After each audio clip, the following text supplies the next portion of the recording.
Bonjour à tous. Alors, pour être concis, je vais vous lire ce que j'ai rédigé pour cette fin d'année. Il y a environ un an, j'ai créé cette chaîne YouTube pour vulgariser des notions énergétiques, démystifier certaines théories et vous donner le pouvoir par la compréhension. Et aussi pour moi, ça me permet de prendre de la distance et réfléchir au monde qui nous entoure. Nous évoluons dans le grand tout.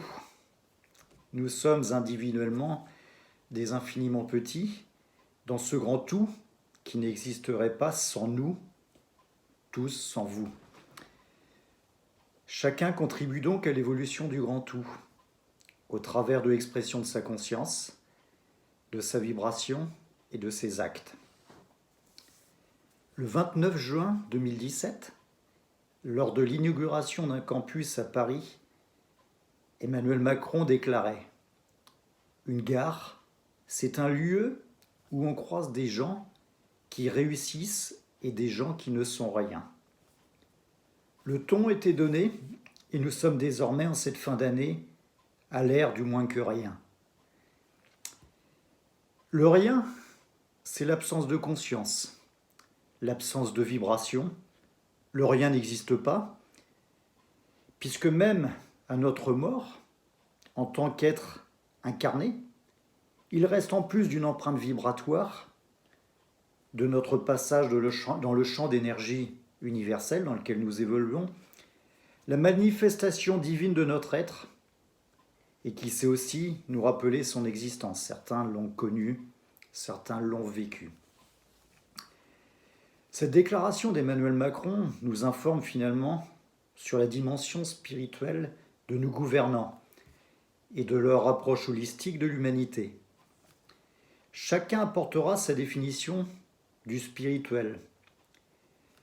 Pour moi, c'est travailler pour laisser s'exprimer son ego divin, qui se manifeste par l'élévation de notre conscience pour agir en accord avec le bien commun. Cette conscience nous appartient, vous appartient. Il suffit d'avoir l'intention d'agir pour le bien commun, pour sortir du schéma qui vous enclave dans un bien-être égoïste, virtuel, voire vous rend perméable à des peurs, des menaces, des sentiments de culpabilité, car vous faites partie, ou vous ferez partie aux yeux de certains, de ceux qui ne sont rien. Nos ambitions doivent respecter une règle fondamentale, qui est de nous élever tous ensemble. À partir du moment où on nous enlève notre liberté de penser, notre liberté d'agir, où on nous oblige à signer par exemple un consentement en désaccord avec nos convictions, il faut nous alarmer, car nous avons alors perdu notre libre arbitre. Nous entrons dans la féerie de Noël. Enfant, nous chantions « Il est né le divin enfant ». Le divin enfant est en nous. Reconnectons-nous à lui. Laissons-le s'exprimer et nous trouverons la sérénité, la guidance, la vibration, la légitimité pour contrecarrer les mouvances actuelles d'annihilation de toute forme de spiritualité dont on mesure les menaces au travers des théories transhumanistes, des débats sur l'intention de l'interdiction de la vente des huiles essentielles et de toutes les thérapies holistiques qui vous rendent, elles, libres et contribuent à moindre coût à votre bonne santé du corps et de l'esprit. La pénombre n'est que l'absence de lumière.